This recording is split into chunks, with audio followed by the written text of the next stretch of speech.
Hi, hello, and welcome to another episode of The Dunker Spot. We are part of 342 Productions. I am your host, Nekias Duncan, and joining me, as always, is my co-host, Steve Jones Jr. Steve, how are you doing, sir? Doing well, doing great. Happy to be here, excited to be here. Thanks, Dunkers, for embracing your bounce.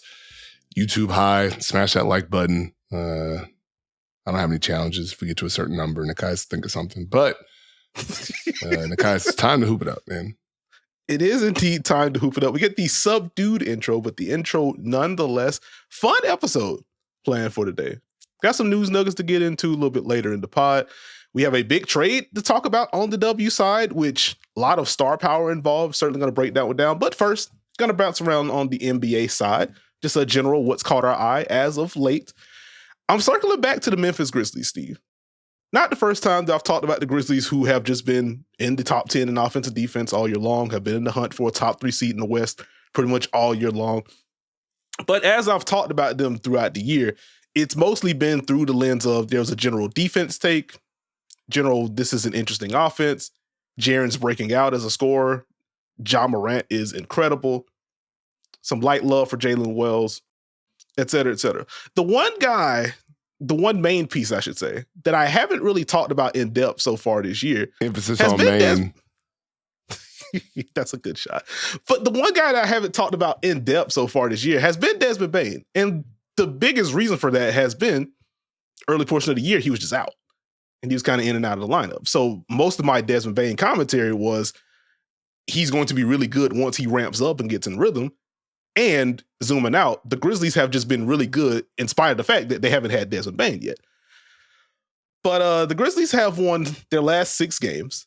And before I get yelled at in the comments, again, because this was a complaint that I got when I brought them up last time during the winning streak, it is worth noting that the Grizzlies beat the Spurs twice, beat the Wolves, beat the Hornets, beat the Pelicans, beat the Jazz. So not the 95-96 Chicago Bulls, the 82-83 Sixers, the 2000-2001 Lakers, the 15-16 Warriors, et cetera, et cetera. Schedule, context, et cetera. But the Grizzlies have won 6 straight again. I think as of recording, they're in a virtual tie for the 2 seed right now in the West. And Desmond Bane has been very good.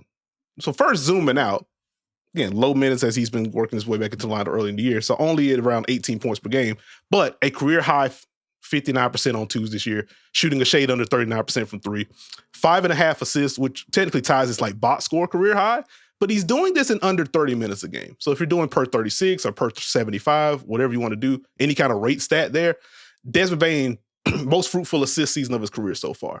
During this winning streak, 21 points per game for Desmond Bane, shooting darn near 49% from 3 during the stretch, over 8 assists per game during this stretch, Steve. And I have just been super impressed with what he's been able to do as a creator overall. And I like the way that Memphis is utilizing him. It hasn't necessarily been a reinvention of the wheel, but they do a really good job of setting up his touches to get defenses off balance so he can just win when he wants to get downhill. Sideline plays, let's run him off of an Iverson cut. He catches the ball. He's able to attack quickly with a straight line drive, or we can now go into this pick and roll with you already off balance. And because he has become more comfortable, zooming out the last 2-3 seasons with taking these pull-up threes, if you're behind as the big or if you're just in a drop in general, he's not hesitating to take that shot. And because the handle has gotten tighter, he's gotten stronger, and he's just in general more willing to get downhill, the drives have continued to pop. And going back to some of the, the San Antonio matchups in particular, me, Dunkers know I am a big Devin Vassell fan overall. That brother did not have fun trying to defend Desmond Bane, chasing him across all these off-ball screens, but even some of the grab-and-go possessions for Desmond Bane, which has been a really fun touch. I'll grab it, I'll lead this, I'll initiate in transition, I'll just get all the way downhill from the get-go. Devin Vassell didn't have fun. And so, watching the volume of those kind of drives perk up for Desmond Bane, in addition to the off-ball usage that he has, I think has been really cool. And as he's gotten more comfortable getting downhill, the reads have gotten better. These lay down passes for the bigs, these kickouts to the corners. And because Memphis in general does such a good job of not only getting you in rotation, but maintaining that advantage that they create, this is where they continue to be one of the best offenses in basketball. Because they just have, you can kick it out too. Jalen Wells. You can kick it out to Ja Morant when he's out there. And if he's the one attacking second side, you're in trouble. You can kick it out to a Santi Aldama if you want to. You can kick it out to Jaren Jackson, who can shoot, or as we've both talked about throughout the season of the pod, so much better as a driver. And we saw that growth last year. And so I've just really appreciated the Desmond Bane experience as of late. Again, the off-ball movement has been fun. Something that, again, not necessarily new to the Memphis playbook, but Desmond Bane starts off ball. Let me get a screen from the free throw line to pop up to the wing. And now let's turn this into double drag with Ja Morant as the first screener, Luke Kennard as the first screener. Insert guard here as the first screener. And now it's Jaren rolling. And again, as we've talked about, can get into some of those seals in the middle of the floor if you want to. If that Zach Edey is going to take his time to get down there, but that's a big lob threat, or he can seal in the middle of the floor, or something that he's gotten better at as the years continued, has been let me roll. My driver's kind of slow playing it. I can just turn this into like a little bit of a Gortat screen to carve out even more space for my driver. That part has been fun for me. So fun out of double drag, fun off ball, but Desmond Bane just looks so much more comfortable with the ball in his hands. And if you're adding that to the general awesomeness of Ja Morant and the level of play that we've seen from Jaren Jackson Jr., this Memphis team is going to be pretty tough to deal with. Well, I think Memphis is a team that I had earmarked as, hey, watch out for them to rise up the rankings. Now, you have to tip your cap to the Houston Rockets, who looked at their schedule and saw Cleveland twice and said, you know what? How about we just win 2 more games? So while you said they're virtually tied, is a big reason for it. I think part of what makes Memphis so tough, and we've seen videos made about it, we've seen it discussed about what the little things are doing offensively. I think as the season's gone on, you're starting to see just a comfort with what they're doing on both ends of the floor. I think it's a lot to talk about the spacing from the Grizzlies, to talk about the cutting from the Grizzlies, but you got to look at the quick decisions they make and the decisiveness of which I don't have anything, let me get off of it. I think that's a big step forward for a Grizzlies group who at times has had movement, at times has had good drive and kick, but at times has stalled out and defaulted. There aren't as many possessions where it feels like they aren't making a quick decision. I think when you talk about Desmond Bane in particular, his movement feels more natural as opposed to, hey, this is a full set to make sure Desmond Bane does X, Y, and Z. You don't know if he's going to cut from the perimeter. You don't know if he's going to relocate. You don't know if he's going to get a flare. And now he's mixing in those drives with more comfort to where, okay, quick one dribble. Now I see what happens. Pick and roll. I get a high pick and roll. I get a high push. I'm able to see the drop, as you mentioned, see where the space is, understand where my shot is. That kind of goes for the whole team when you look at the size they have out there and the decision-making they have. So Josh starts to drive and kick, or Scottie Pippen Jr. starts to drive and kick. Now it's, okay, we're flaring for Luke Kennard. We're getting Bane in action. We're getting movement. You don't know if Jaren's going to post up or drive from the perimeter to post up. They just kind of have that random nature going right now. Now, again, I think what gets interesting with Memphis is, can they translate all of that to a playoff format where a team decides, hey, we're going to take away this. We're not going to help on that. We're gonna rotate off this person. That's where I think you kind of want to see the growth in the second half of the season. They pass every test. I mean, I think I went on NBA.com earlier. They were number 1 in offensive rating. So, yeah, they're pretty good. I think 1 of 3 teams in the month of January shooting 50% from the field. They're pretty good, and they have an understanding of what they are. Now you just got to fine-tune it to make sure that this can show up and sustain in different areas. The better Ja plays, the better Jaren plays, the better Desmond plays. We know that elevates their ceiling. And in this Western Conference, you get positioning, you can make a run. And I think to that point, Steve, that's where I'm super intrigued by this Memphis group. Because as we've had the conversation with their offense in particular, again, they've been around in the top 10, top 5 all year long, but you look a little bit deeper into their splits, it's heavily influenced by how often they get in transition and how well they perform when they're in transition. And the half-court offense was a little bit lower. It's the same conversation that we had with Houston. They get to it in different ways, but similar, we're high overall in offense, but it's the transition that's driving that number. In 2025, the Memphis Grizzlies are 5th in half-court offense per cleaning the glass. Oh, so they heard the pod. They have heard the pod. During the 6-game winning streak, date filter January 15th, a 108.4 offensive rating in the half court, which is 3rd during that stretch. It would just be the best mark in the league if that was a season-wide number. So, again, like the win streak number in particular is a 6-game sample. The January sample is a little bit larger than that, but still small compared to the rest of the season. To your point, you want to see that sustained. You want to see them continue to add counters. But if this now becomes, we can stifle you defensively, we will blitz you in transition, our early offense is good, And now we also just have stuff that we can get to and flow into in general with these half-court possessions. They feel like a more complete basketball team and ultimately a more dangerous one. So just keeping an eye on the Memphis Grizzlies on that front. Well, you know, like I do my favorite bit when we keep an eye on a team, and that's look at their schedule after we talk about them. and so the Grizzlies play at the Knicks post-recording. They play Houston later this week in a national broadcast game with stakes. Then they play Milwaukee, another matchup with San Antonio at Toronto, and they play OKC at Phoenix at the Clippers before the All-Star break. So we're going to get some answers to some of these things from the Grizzlies. Not that they haven't passed all the tests, but we're going to understand what they are. And they have 2 TNT games during this stretch. So, hey, look at the Grizz on TV. There we go. A couple things to add before we I transition off of Memphis.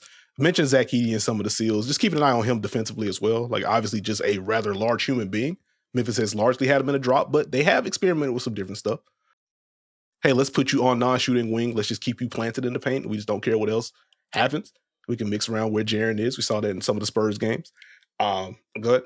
How have you felt about the Zach Edey switching? Because it's something that I've had in the back of my brain since the start of the season. We're like, oh, you're willing to do this. You're okay with this.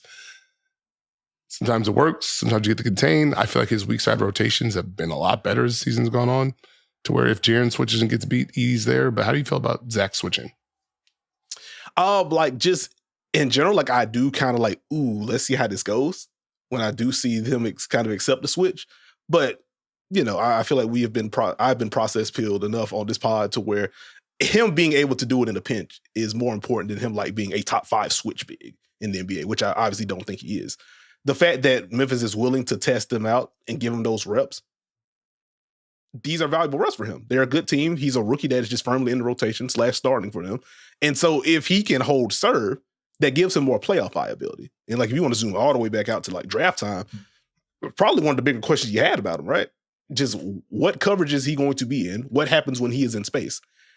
If the answer is, it's fine, versus, oh my God, this is a disaster, we need to keep him planted on the bench, I think you take that if you're Memphis. Because on the other end, the value he brings as a screener, a sealer, like he's offensive rebounder, the random trail threes for Zach Edey just pops me when I'm watching Memphis games. Very quietly, as of recording, 7 3-point attempts in his last 3 games. He's made 3 of those. Like, him putting some multi 3-point attempt games on the board is interesting to me. And not going to be a high volume guy this year, or maybe even not even next year, I would imagine. But the fact that he's willing to do this stuff, I kind of like the way that they brought him along. I mean, early in the season when we talked about him, you see what kind of impact he could have. Oh no, this is a whole lot of foul trouble. And I'm glad that they didn't just say, okay, this ain't going to work. We have other bigs. Brandon Clark's coming back. Jaren's really good, et cetera, and just kind of plant him there. They're firm with him, but they let him play through some of this stuff. And now he feels better within their system, within their context on both ends. I think that's fair. And I think it kind of branches out to a larger point when we talk about bigs and we talk about defense and understanding the difference between a big that can do multiple things with versatility and a big that can do it if needed. I think there's a difference. Sometimes you kind of put the drop bigs in a certain category and, well, they can't switch. They can only guard so many positions. They can get attacked in the playoffs. This is true. But that's why during the course of the season, you kind of have to be able to mix in a switch. You guard this type of player, rotate from here, because you need that scheme versatility in the playoffs to get through different matchups. I think one thing we've seen that's evolved more and more, and something I don't think necessarily gets appreciated enough, is, again, more teams are willing to put their big on a guard. Like that, again, these things that used to be reserved for teams with certain personnel or certain defensive quality. No. We'll try it because we've seen it work and we think we can make it work as well. So that's when it kind of gets tricky where we evaluate it, because we're also not taking into consideration once you get to the playoffs, actually, we don't care. We're still going to attack that matchup and use whoever you're guarding as a screener, or you got to navigate a screen because they're going to be ball handling. You know, because we've seen that, especially when you talk about Boston, Houston. Hey, Shingu, go guard Drew. Well, Drew can handle the ball. Now you have to navigate a screen. So how are you going to handle that? So I think it gets tricky, but I think that's where you kind of got to appreciate different defenders who can do different things. There you go. There you go. And then last thing for me, just circling back to Desmond Bane, a little bit of a stat stump before we get out of here. This is the lowest rate of assisted twos in Desmond Bane's career right now. So again, just more of the self-creation off the bounce, getting downhill. Those drives are really starting to hit. 2 of those drives in January, 1.15 points per possession on any trip featuring a Desmond Bane drive. To put that into perspective, the league average on drives is around 1 point per possession even. And in terms of the players that he's ahead of, some of these moderate to high volume guys, ahead of Cade Cunningham, ahead of Anthony Edwards, ahead of John Morant, ahead of Giannis, ahead of LeBron. That doesn't mean that he is just a better driver than them. But to put that number into context, that's how effective the Desmond Bane drives have been for Memphis as they've been on this roll in 2025 in particular. Then the win streak's around the same number in terms of efficiency there. So keep an eye on Bane, keep an eye on Edey, keep an eye on the Memphis Grizzlies. Second one, in the keep an eye variety, just kind of keeping tabs on the Cleveland Cavaliers as they were We haven't heard this from Nekias Duncan in over a year, but it's time for Nekias Doubts the Cavs. Bring it home, Nekias. Not necessarily doubts the Cavs. Because I think if you just ask me, am I worried about the Cavs in a playoff setting? Do I think they're going to flame out early, et cetera? My answer is still no. They've been too good. They are very good. And even within this recent stretch, Evan Mobley's missed time, Isaac Okoro, he's oscillated between starting and coming off the bench, but still remains very important to like their perimeter defense room, et cetera. Like they've had some missing pieces. And so that's another part of why I'm not like pressing the big red button on Cleveland. But we'll note, they were easily the best team in the East in the calendar year 2024, or this season. 7-5 in 2025. Still have the best offense in the league this month. They are 29th in defensive rating per clean the glass. I did ask you last week. You did. What's more real? You sure did.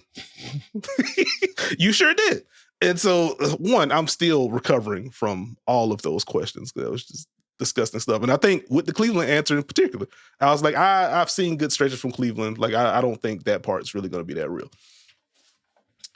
But to you bringing it up and then just circling back to Cleveland, like, that isn't great. And then just going through some of the clean the glass stuff.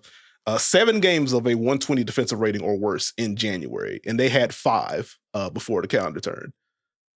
Which that's not what you want, trending over. But again, players missing, et cetera. And I think the thing that's kind of caught my eye from a film perspective is 2 things. Well, I guess it's really the switching and then what's kind of tethered to that switching. Like, I think they continue to switch into some of these matchups. And I think when you just don't have Evan Mobley available for some of those games, it's a little bit more difficult to navigate. There is an element of, let's get Jarrett Allen out here. One, if the guard is good enough, I feel like I can win against Jarrett Allen, though he's been very good against switches, very good on switches this year. But there's an element of that. And then there's also the other side of it where, hey, let's get Jarrett Allen switched here. Now let's attack elsewhere. And let's see if he helps or not. If he doesn't help, we feel better about the shots that we can get at the rim. If he does, and because of how Cleveland, we had to chase down guys on, they've talked about the shell that they kind of form in the half court. If you have Jarrett Allen helping from the perimeter and they also have that weak side corner guy sinking in, we get into some of these overhelp situations that you've talked about throughout the history of the pod, Steve, that annoy you. And like, I've seen more of those kind of perk up as I did more of a Cleveland dive over the weekend, see what's going on with this defense. And so like, it's some miscommunication on switches. Like, hey, are we actually doing this cleanly? If they do try to attack Darius Garland, if we're scrambling him out, are we doing so with the same level of decisiveness as we have said early in the year? Like, I don't think that's been as consistent. And then the other part to this is if we're switching Jarrett Allen out on the perimeter or we're switching Evan Mobley out on the perimeter, Cleveland's kind of been getting beat up on the offensive glass as of late. Oh, here it is. It is. We are playing the hits, folks. Don't do this to me. But no, like, they've lost their last 3 games, and this is 3 straight games in which they allowed an offensive rebound rate of 30 or higher. Houston grabbed darn near 53% of their available misses in the first matchup. About a 38 offensive rebound rate for Philly, and then around the 35 for Houston again in the second matchup. So again, it's more, hey, this ain't great. How quickly do you turn this around, especially when you get the people back? More than Cleveland's in trouble, Cleveland's fraudulent, et cetera, et cetera. That's not my case. But, want to watch a little bit more closely this next stretch of games. Well, let's talk about it. Okay. The offensive rebound rate sounds like a lot of misses, which seems like a good thing for your defense, but I will take that and leave that for a different day. I think that if you're looking at this Cleveland team, this feels like just part of reps to a degree. If you are more decisive with switching Darius Garland, Donovan Mitchell, you're okay with switching Jarrett Allen, it is going to open things up for teams to kind of exploit and try to see if they can poke at it and get to more drives and force you to rotate and see if they can beat your help defense. I think that's where it gets interesting.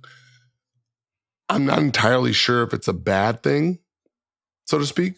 So I think that it's one of those deals where it's not necessarily just attacking the matchup. It's now teams saying, hey, Darius Garland, you switch. Now we put you in pick and roll. Now you navigate this. Do you want to switch this one? Are you going to be as decisive on this one? Can we mix in cuts as your weak side defense is paying attention to see, well, how do these two want to handle it? So now it's just kind of having to be a little bit more cleaner, as you mentioned, and being more decisive. Because that was the positive. It was like, okay, they feel comfortable with the switch. They know where their help is behind it. What do? They just got to keep trusting it. I think you have to kind of give up some of the short-term losses for the long-term gains, which is, okay, in the playoffs, there's not going to be this 15-minute discussion between us saying, are we showing and recovering? Are we switching? It just now becomes, does Cleveland have a lot of these lineups that have elevated their offense and elevated their depth that teams can also attack? Can we put the Sam Merrill, Ty Jerome, George Niang in action and make those a little bit more untenable than you had felt beforehand? And so I look at the Houston game in particular, and not to go too far off the track, I would like to once again shout out Jalen Green for his decisiveness as far as saying, you know what, Evan Mobley, Jarrett Allen, nice drop you got. I'm going to get downhill. I'm going to attack. I'm going to see if there's a layup here or if there's a pass or a dump off. That's where I think Cleveland just kind of has to clean things up more than revamp the whole wheel. Yeah, I think that's fair. And I think even to that point, these three losses again across two teams, like these are very specific things that these guys can poke at. Like you think about, hey, if we're switching our bigs a ton, there may be a guard that is like, actually, I can just win against these, even if you're still a good defender. Tyrese Maxey is an all-star caliber guard who is incredibly fast. And as good as Jarrett Allen has been, he's just not as fast as Tyrese Maxey is. With Houston, this is a team that has athletes all over the place. So if you're talking about winning on the offensive glass or just generally bothering you, this is a team that can do that.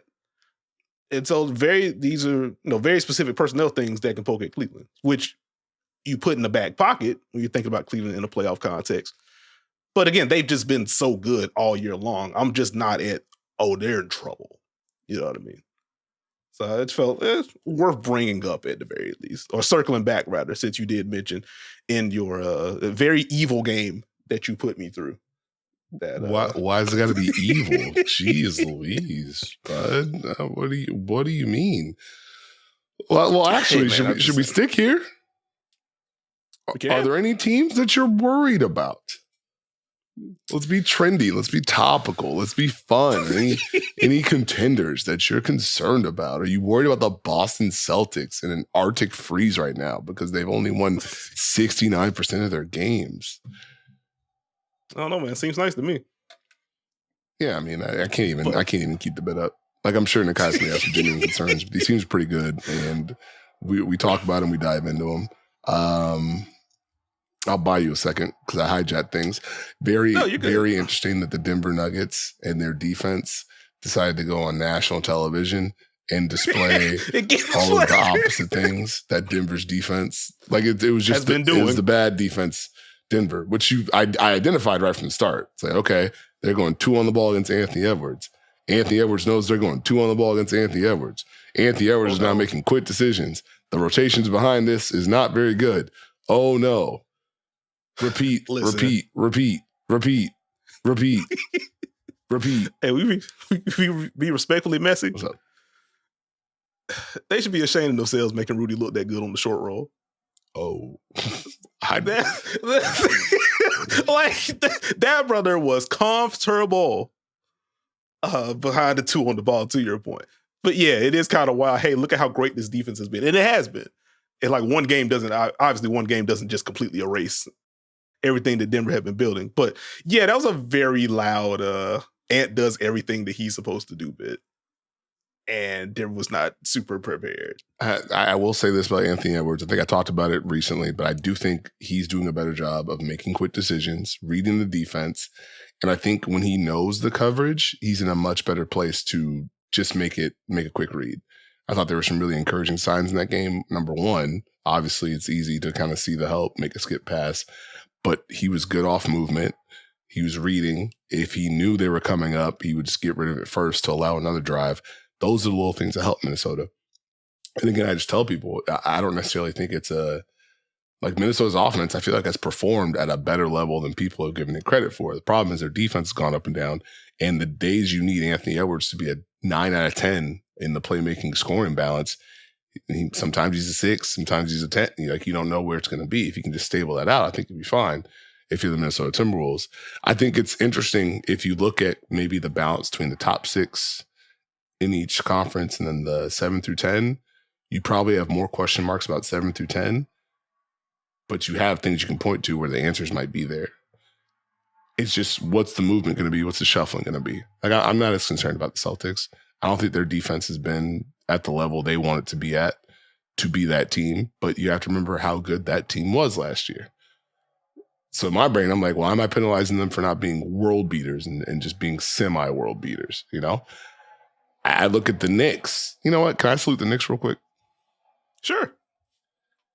Their offense, while sometimes they can self-inflict themselves into games where they are very slow and don't move the ball and get stuck in the half-court muck, when they are humming, it is a thing of beauty. And I think they're finding little things, different things to kind of open things up offensively. When their flow is going, you can see the weight of the versatility of that starting lineup and how they use it to their advantage. It's not just a Jalen Brunson cat pick and roll or pick and pop. They use Jalen Brunson in movement, 1, because they need movement, 2, because it's going to make defenses react, but they also use their other guys as well. Like Josh Hart, not just as like a handoff hub, not just as a screener. You might go ahead and set a dribble handoff. OG Anunoby starting to mix in more screens. So if you want to be a team that switches against them, well, he's going to slip, and now he's involved in a different way. Mikal Bridges with the back cuts. I just think they're so strong in transition.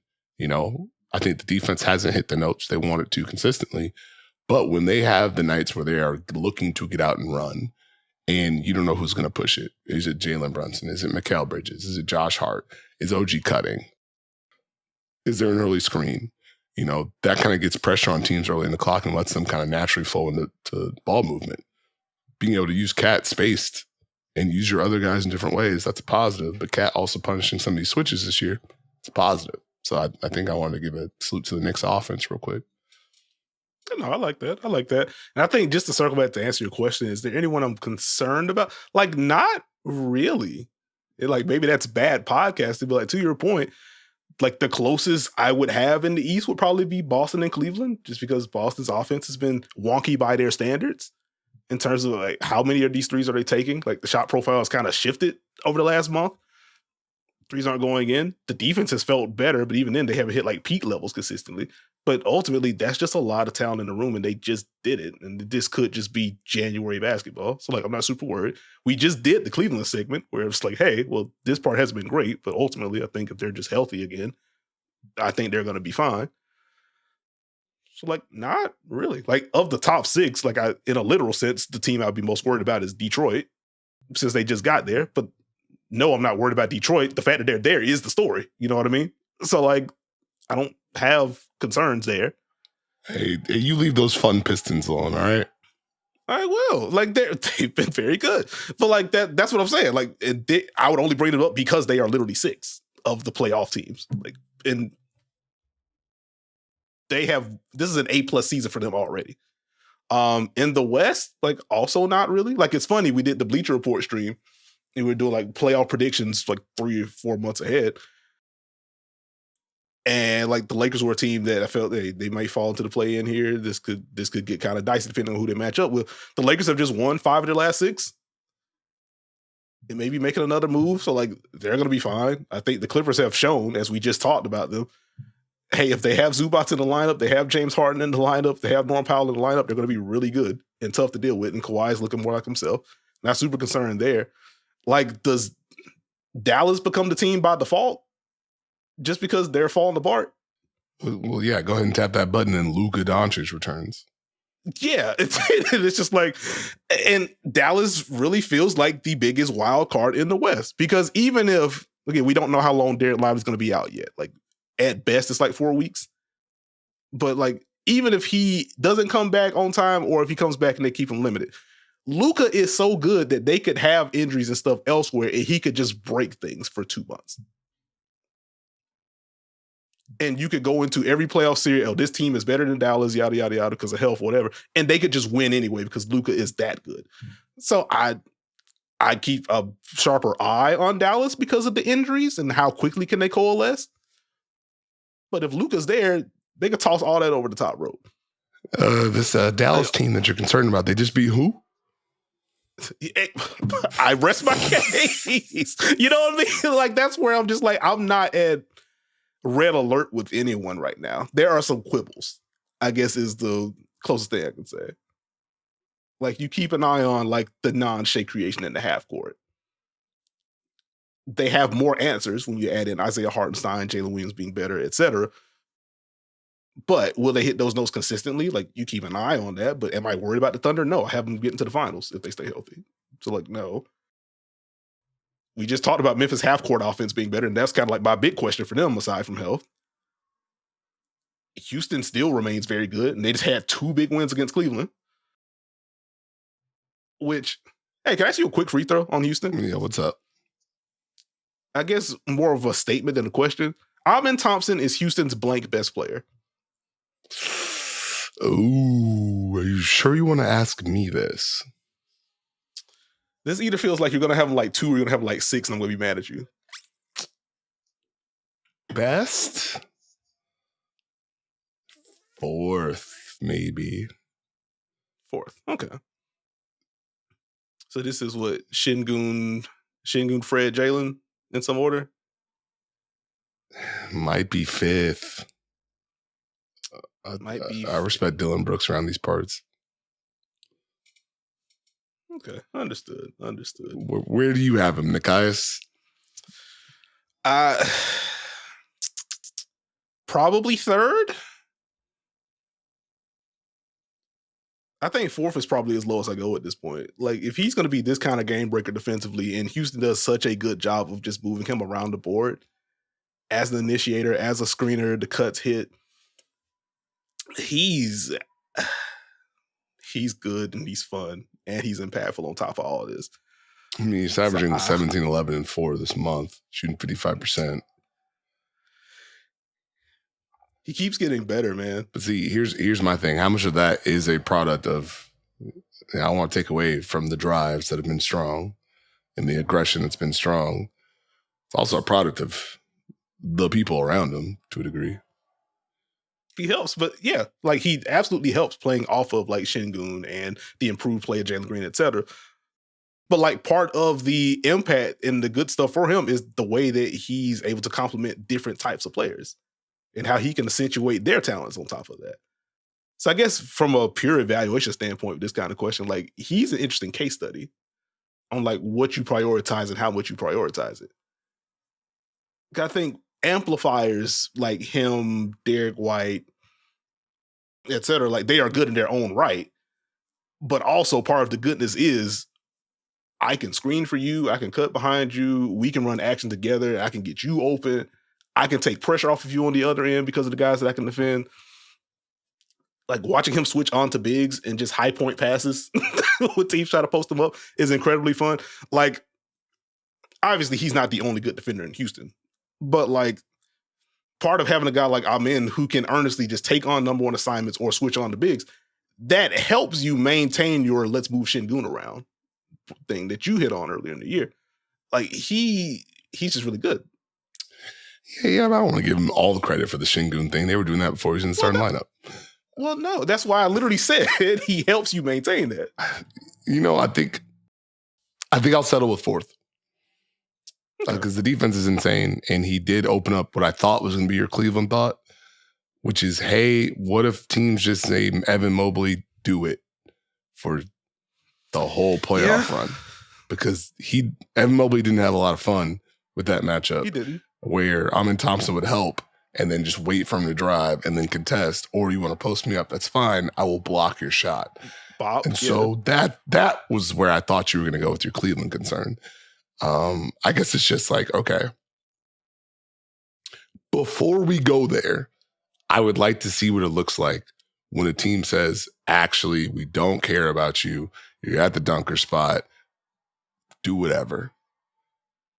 And then let's talk about it. Okay. That's old grumpy man. I know it's exciting. He's having a great run. I understand. Boo me all you want. But for me, I got to see, okay, what's the flip side of this? Because I've liked it. You know, the threes aren't falling, but he's decisive. Like, if you're going to leave me wide open, I'm going to shoot it. Okay, what if we just do that, though? And just keep doing it over and over? Which, I mean, that obviously not a stranger to we helping off you type beat, but I get you. That seems like a fun thing to circle back to. The only other thing that I'll bring up in like my quick little shout out thing, this is either going to pop you or make you incredibly annoyed, which may derail the rest of the pod. But Steve, Mark Williams made his return to the Charlotte lineup on December 3rd. The Hornets are 14th in defense since December 3rd. Mark Williams has logged at least 20 minutes in every game that he's played since December the 26th. The Hornets are 3rd in defensive rating since December 26th. And in that same stretch from December 26th, Mark Williams averaging 19 and 11. So just very quickly, big fella is good. He is obviously not the entire reason that the defense has turned around. Like, I think he does kind of help Charlotte do different things defensively, if I want to be like actually serious for a moment. Because Charlotte is a heavy help team, and they'll send that help high on the floor. Going pick and roll, we'll tag from the opposite wing if we want to. We want to provide that presence. Having Mark Williams in allows them to play more 2v2 and kind of shape some of the opponent profile stuff in that way. He hasn't been a perfect rim protector, so again, I'm not saying he's the literal savior for the defense, but like I have enjoyed like what he kind of unlocks for them. Because honestly, the perimeter guys are just kind of getting after it. It's been fun watching Josh Okogie now just firmly in Charlotte's rotation. He's just back to blowing stuff up as a screen navigator and as a helper. On top of that, Nick Smith Jr., I don't think he's a perfect defender, but he will pressure the heck out of the ball. Josh Green ducking under and bobbing and weaving against screens has been pretty cool. Cody Martin's been solid defensively. So like that activity paired with, hey, there is a big fella back there that even if he's not an elite shot blocker or paint protector, he at least helps us in possession so we get in transition a little bit more. Like, I think that part's helpful. So quick Charlotte nod to close things out. Brother, we haven't heard a single word about the Charlotte Hornets. They went 2 for 18 over a stretch, traded the other big man that you liked, and now because they have won, 4 out of 6 games, we are now talking about the Hornets again. Hey, listen. Get well soon, Brandon Miller. You know what I mean? Not the best season for the Hornets overall, but bright spots are happening. So, there you go.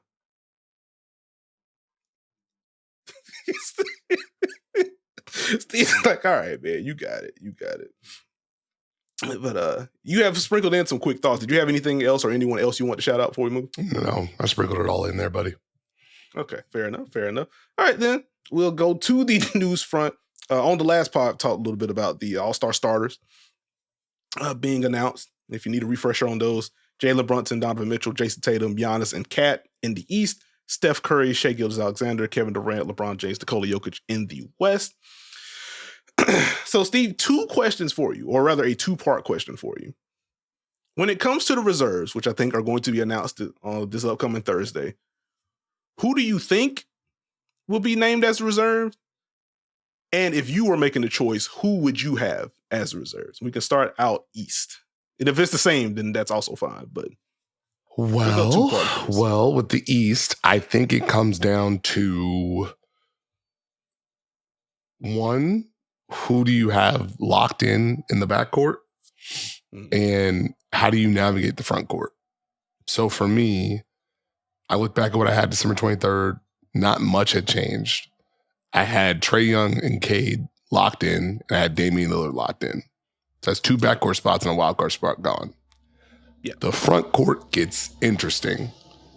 And so it's very intriguing to see who gets the last front court spot and who gets the last wild card spot. I think that's going to be the key to it. I think Jaylen Brown is in front court reserve. I think Evan Mobley's in as a front court reserve. Who is your third front court reserve is where I think it gets tricky. This was a Jimmy Butler year until it absolutely stopped being a Jimmy Butler year. It had elements of a Bam year until you kind of go, not so much. It's not a Paul George year. So now which way do you go? Do you go Jarrett Allen? Do you go Paolo Banchero? Which I ask, are you prepared for Paolo Banchero to be an all-star with his 13 games played last I checked? I'm like, just off principle, I can't get there, man. Okay. I can't get it's 13. This is not about how well he's played. It's 13 games. Okay. Like it can't be that. You know, Magic Johnson didn't play any. He was, these things happen. I'm not even gonna. That's fine. But 13 games is too low for me. Okay. What about Pascal Siakam?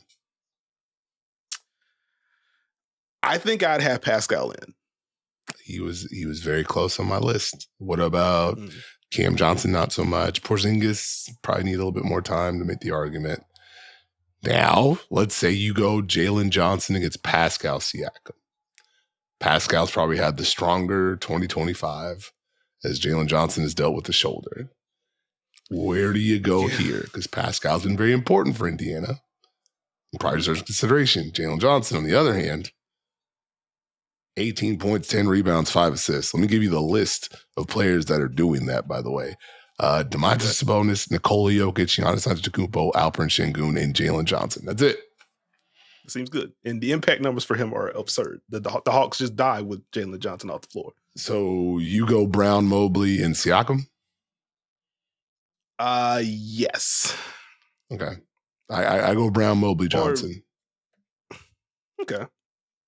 Well, I guess more specifically, like I think the coaches go Brown, Mobley, and Siakam. Oh, I think the coaches go Brown, Mobley, and Paolo Banchero, buddy. Okay. Oh no, I hit oh no, but no, I'm just gonna be prepared for me to be annoyed either on the Thursday pod or I guess the Monday pod is when we'll have those results. So why am I preparing myself for you to be annoyed when I prepared you to not be annoyed? Because it's the principle of still we're doing this. He's played 13 games. 13. Okay. All right. Well, we'll move past that, right? Okay. But I believe that the East will be Cade and Darius Garland getting 2 backcourt spots, Evan Mobley, Jaylen Brown, Pascal Siakam, especially as the Pacers have surged to this degree and are just firmly in the top 6 right now. I think those are your 3 front court or some variation. And I think we get Damian Lillard and Jarrett Allen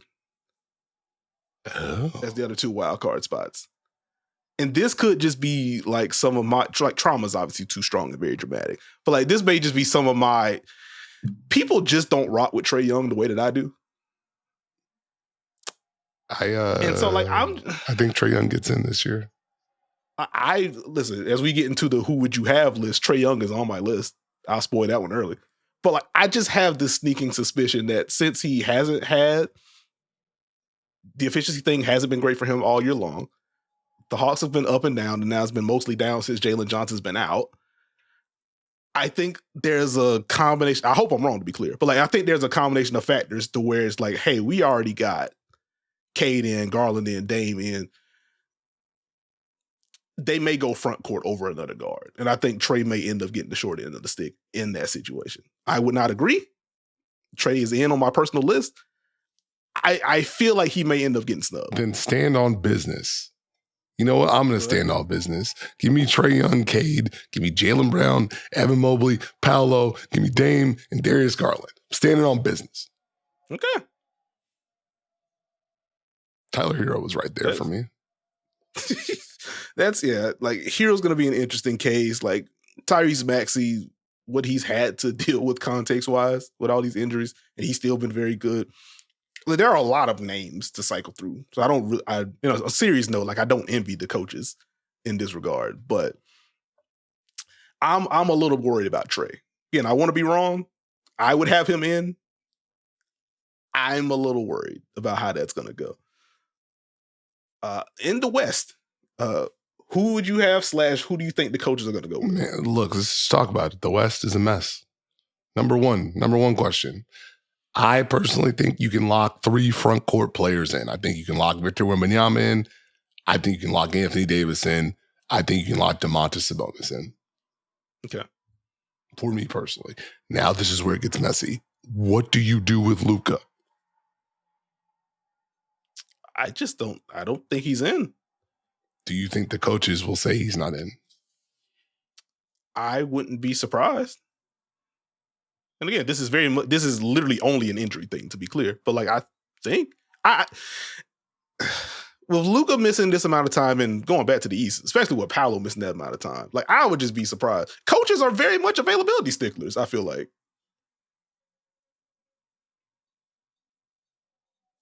I'd be a little surprised. Not that I can't be wrong, but I'd be surprised if they go Luka and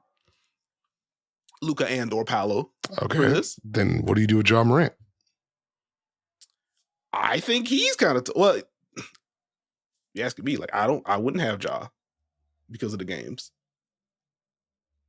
which his numbers are just free. I think it's like 20 and 8 in like 28 minutes a game. Like Ja's just been crazy this year, but again, like I don't think he's played enough, especially in relation to how tough the field is. To your point.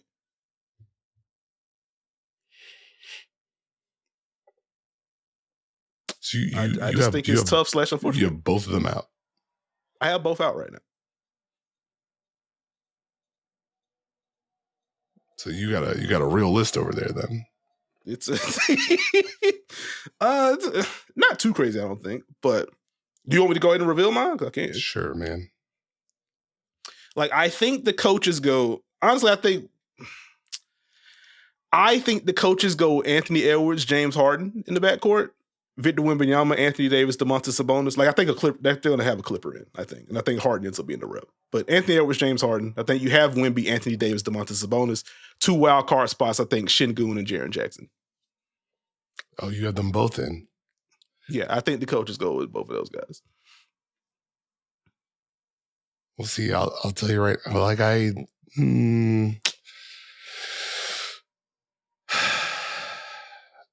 think I have Anthony Edwards. I think I have Ja in.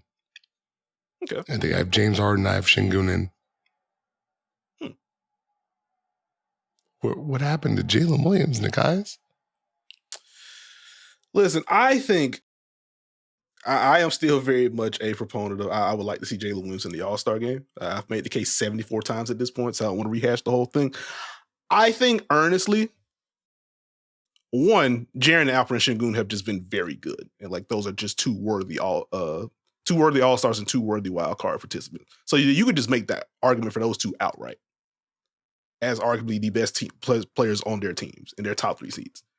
Beyond that, I do think that like post-Christmas stretch for Jalen Williams is where some of the case is going to lose steam in relation to some of these other guys. Where it was 13 games, 18 points a game, like a 51 true shooting. You're still playing good defense. But then you had a couple of games like without Shea and stuff like that. Like I think that stretch could end up being like a tiebreaker for him. Especially since I think he's just firmly in the front court for these purposes, right? Like if you could sneak him into backcourt, then you go like Ant and Jalen Williams, and then you fill out the rest of the pieces. But if he's in the front court, like I think that stretch probably hurts him. And he also just has like the second best player on the team tags. That I think Ja's better than Jaren, but like Jaren's just been there more. Like I think Jaren's been their most impactful player this year for Memphis. And Şengün, like weird finishing stuff aside, like he is Houston's best player. Like I think it's easier to make those cases versus Shea is if he's not MVP, then he's second. You know what I mean? Like Jaren isn't up against that. Alperen Şengün isn't up against that. And then you throw in that kind of cold scoring stretch for Jalen. I think it kind of gets tough for him in that regard. Still a great season. If anybody gets hurt, I think he should be towards the top of the list for an injury replacement. But I think he ends up getting the short end of the stick here. Okay. How much consideration for Kyrie Irving? Kyrie's my reserve guard. Alongside Anthony Edwards. Oh, you have Kyrie in? Yeah. So James is a wild card? I don't have James in. See, I'm confused by your dual lists here. They're not landing in my brain. I think the coaches are going to give James Harden a nod. Like when we did the exercise last time, like the only thing that really kept me from the Harden portion was like the scoring efficiency was just way down. And I think Kyrie has been better in that regard. He's also had to shoulder quite a load without Luka. So he's had some of that number one option stuff as well. And so like I wouldn't be opposed to Harden over Kyrie. Okay. But I think Kyrie's been a little bit better than James this year. Okay. That's all right, fair enough. So that is where I'm at. But I think that's where, honestly, I think that's where we get movement because I think the wild card spots are just going to be in the front court. Like, I think those two wild card spots are going to be between Sabonis, Şengün, and Jaren. Like, I think Jalen's probably a little bit behind at this point. I think you're sleeping on two of these guards, man. Maybe, hey, we'll get here Thursday. I'll hold the L. That's no problem. But that's what I'm looking at the very least. Okay. Last thing on the All-Star front, a tweet actually came in as we were recording. Matt McClung set to defend his dunk contest title. So it is him, Stephon Castle, Matas Buzelis in there. And I am missing a fourth at the moment. Andre Jackson Jr. Andre Jackson Jr. There we go. Shout out the Huskies. This is a nice blend of athleticism in this contest.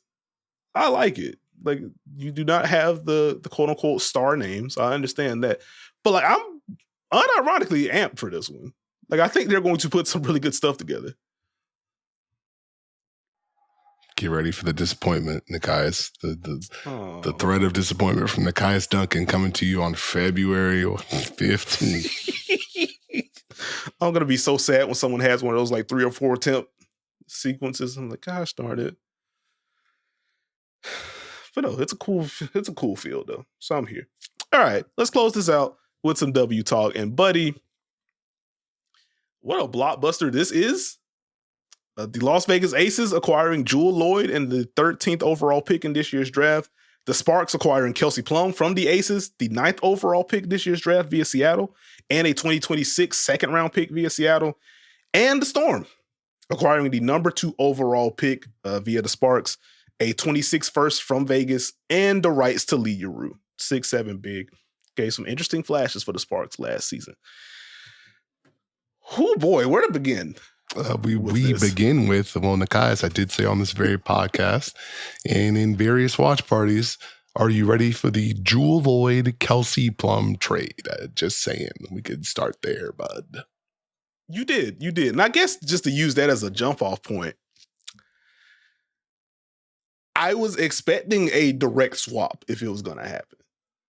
Because there had been spoke around KP's going to be traded. Jewell Loyd obviously had requested a trade, etc. And like that just felt like a natural 1v1, high salary, all W, all-star / swap. Makes sense to me.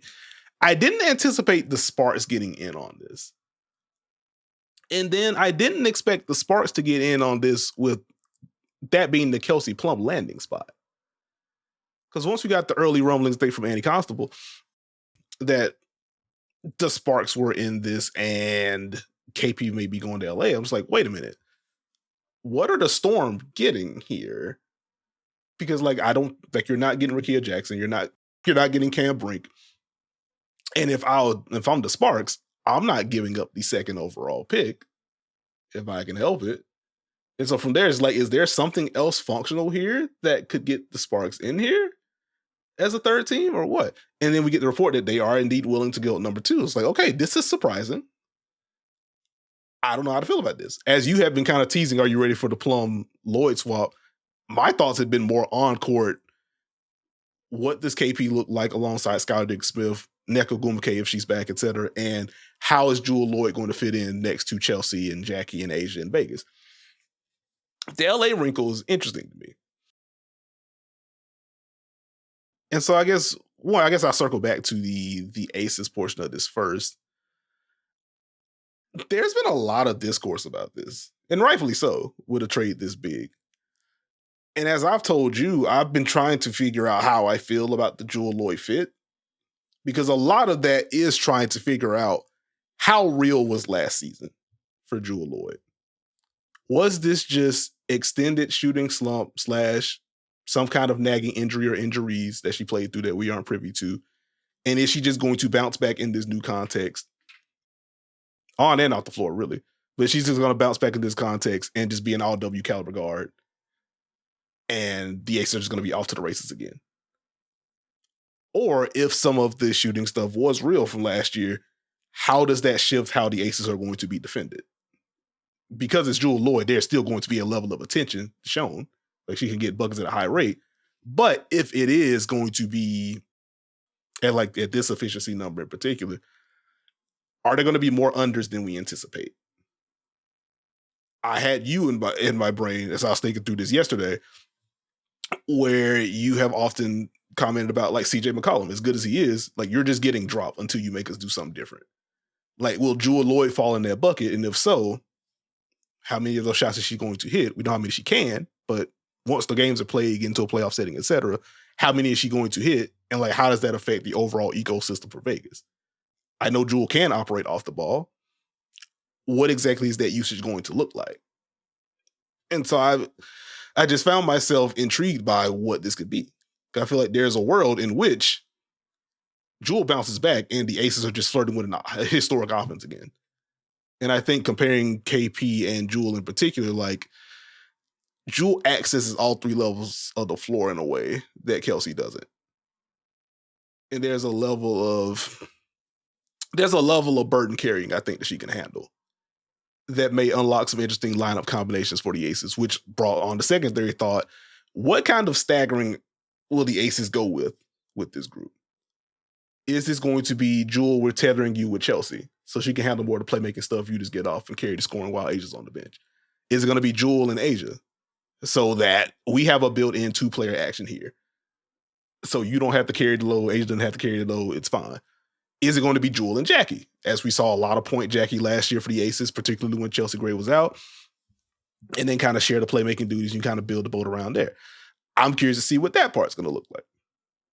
And while Jewell has a little bit more size than KP, and I think on the high end, Jewell is a better defender than KP, like, I think some of the per possession stuff is closer than people want to admit with Jewell and KP defensively. So I am curious to see, like, what that translation is going to look like. You threw a lot at me right there with that. I think the biggest thing is, of course, you led with the Aces. Number one was, okay, that's the last time we've seen that core group compete together. And so it's been difficult to absorb anything past that to a degree without feeling like you're disrespecting Jewell Loyd and or Kelsey Plum. I think for the Aces, there's a hierarchy that's already in place. I think there's a built-in usage that's already in place. I think there's room to stagger lineups where Jewell Loyd can do more things. You can get her movement, off ball, on ball.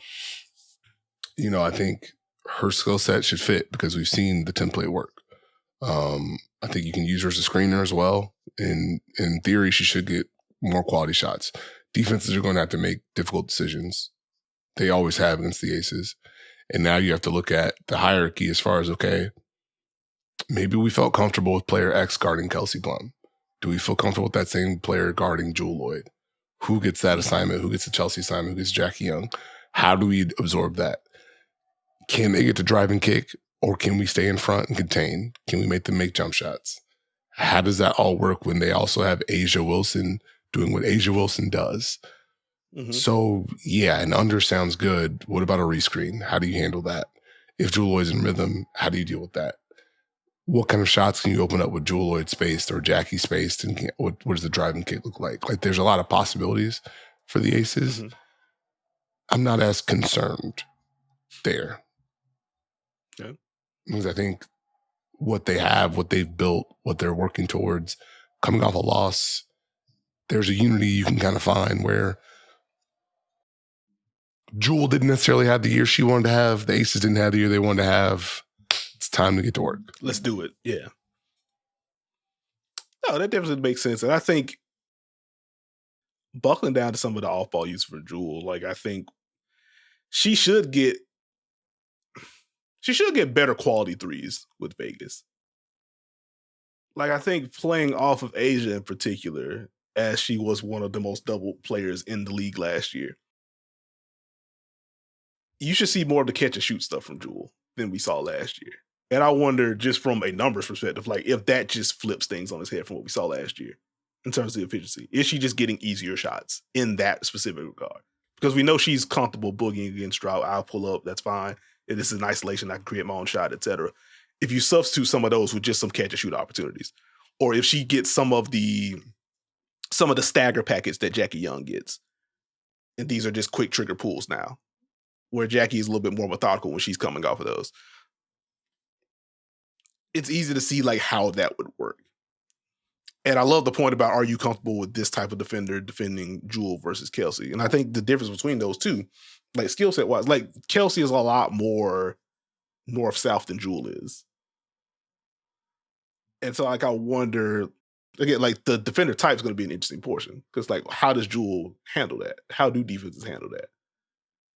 Because one of my favorite things about Jewell, and something that honestly I want to ask her about at some point, either during the Unrivaled season or once this A season comes up, like she is very good at like her pick and roll or handoff setups. Let me post you up from 45 feet, lean you one direction, go the other way. I can reject, or I can just play you into the screen and not kind of lead the dance here. And if you feel like can you afford to put rangier wings on her within this Aces context, if Jewell's good at that and then putting you in rotation? And now some of these kicks are going elsewhere. Like that gets incredibly fun for me, or at the very least it can. And then just circling to the Sparks portion of this. Again, very surprised that they were willing to give up the second pick for this.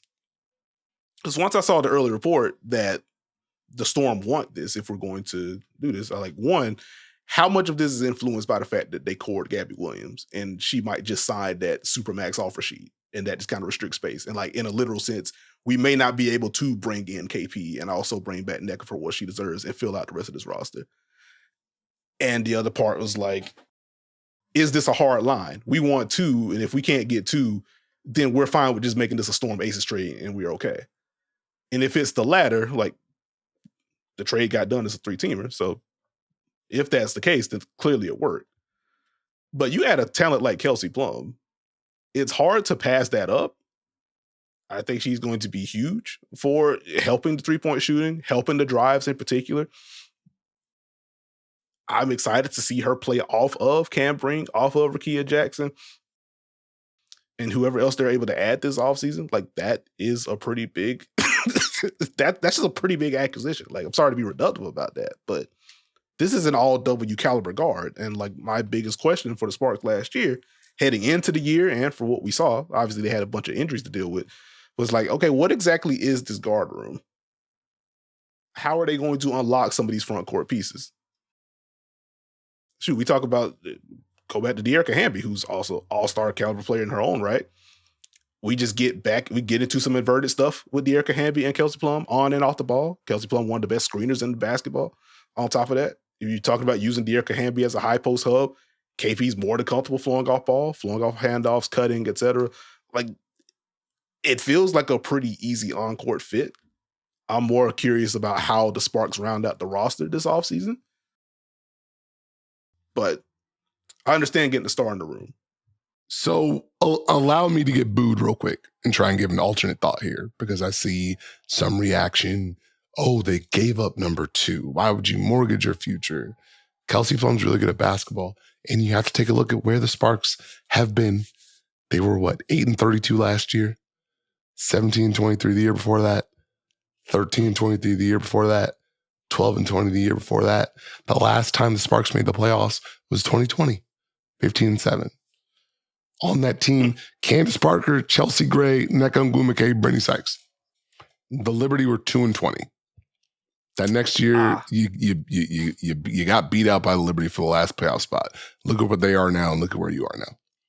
I think sometimes it's very easy to conflate building for the future versus building right now. And I think, especially in the W, you got to realize these windows do not last very long.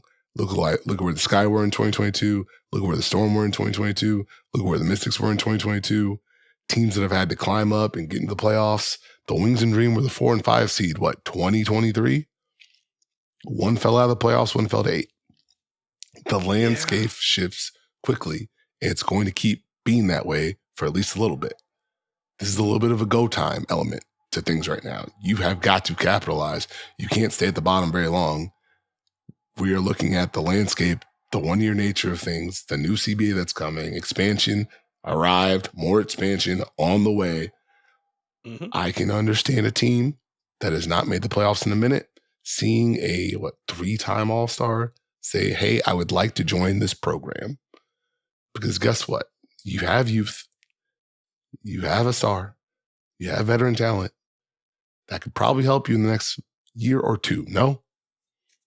Sure can. And I think crucially, the fact that reporting is out there, Alex Philippou, et cetera, that one, just the nature of Kelsey Plum being core, like she would have to sign off or wherever she wanted to get traded. So the fact that she's going to LA is a tacit, I'm cool being here.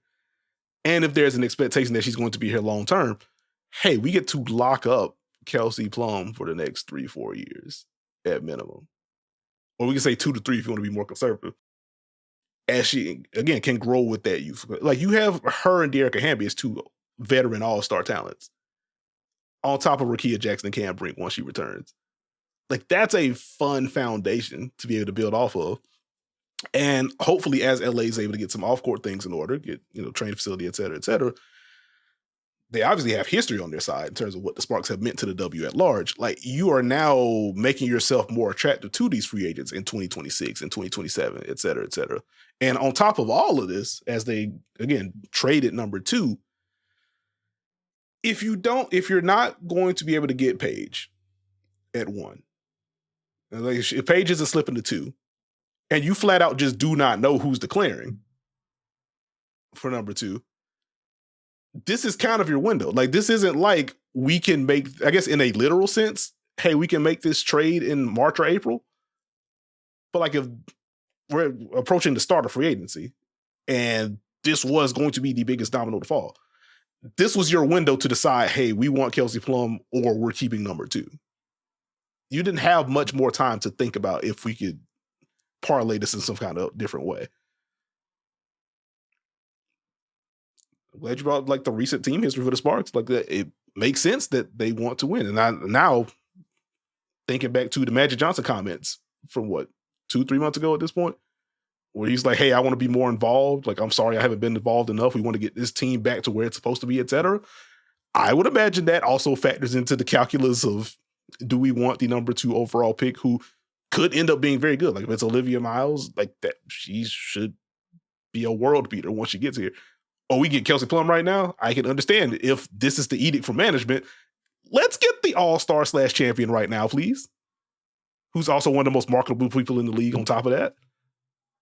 I know Mark Schiller's going to yell at me because the Sparks did have a path, but if you go on Instagram and see a little variety, I understand making a move to get here. And also I think another aspect is when you get a draft where you land Cam Brink and Nekias Jackson, that's darn near 2 years worth of drafts for some teams.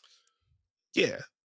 You can fast track it a little bit. So if we have an opportunity to speed it up a little bit, maybe past the Sky, maybe past the Dream, maybe past the Mystics, get ourselves back in that mix. Mm-hmm. You saw the Lynx turn around. That's true. So if you have a formula, you present it, you add more talent, you can take off. But you need the base. And I think adding Kelsey Plum gives you a stronger base to work with. That's true. That is true. And then just on the Storm front, or in regards to the Storm, I think is better phrasing. Shout out the boys. But in regards to the Storm, I feel like I'm just super enamored with what this offseason is about to be for them. Like, one, quick shout out to Kevin Pelton, who did trade grades on this deal for ESPN. And he kind of floated out, hey, the Storm may be in position to package number 2 and some other stuff. Let's see if we can get in the room with Dallas. If Page doesn't want to be there, can we work something out? And I think if you're the Storm, like obviously you do your due diligence on that front and see if you can pull that off.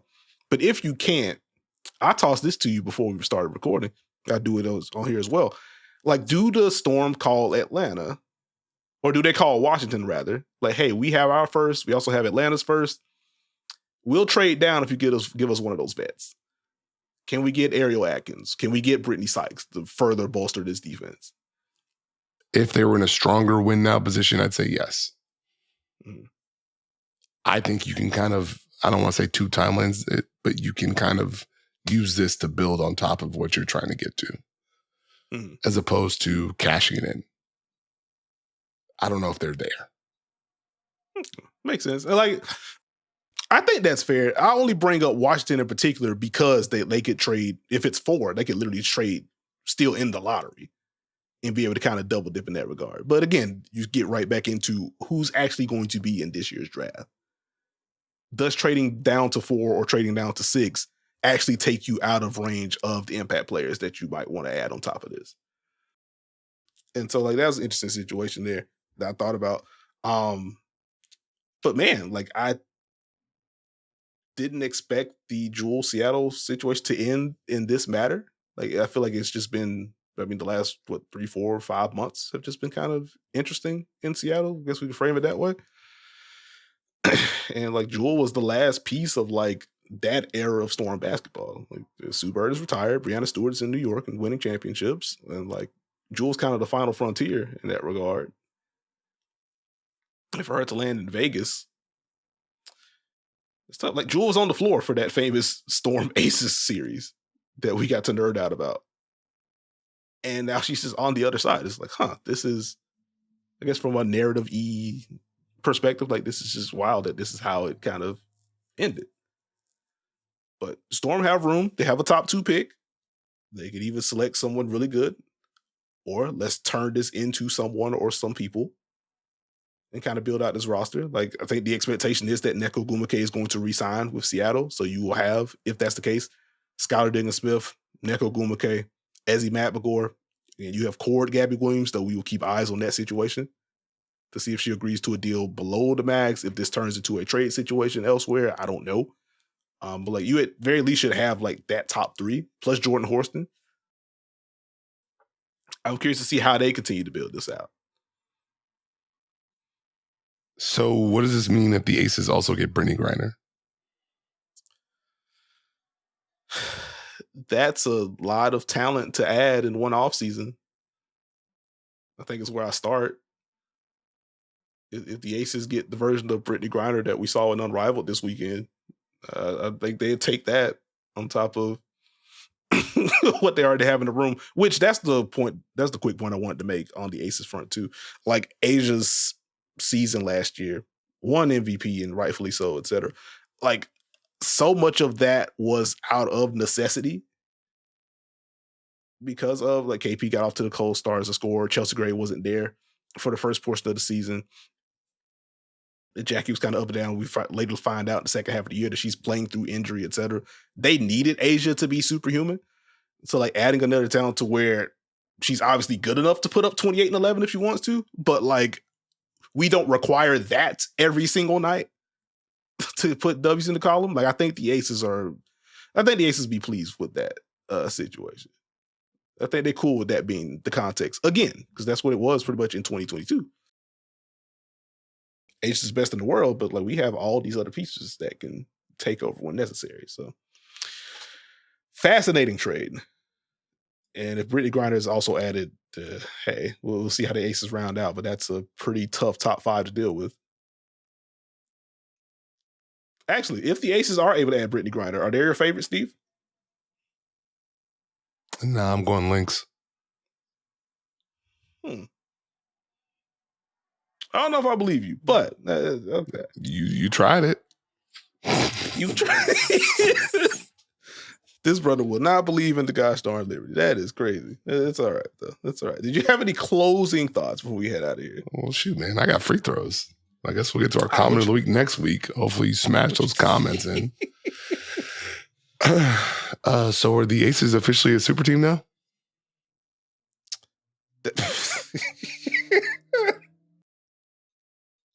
I will take direction from Asia Wilson and say no. Well, I mean, they're not all drafted. So, anyways. Who wants it more, Mac McClung or Isaiah Thomas? I think the answer is Isaiah Thomas. All right. And more stressed out, you watching the Eagles game or Paul George stuck in Eagles celebration traffic?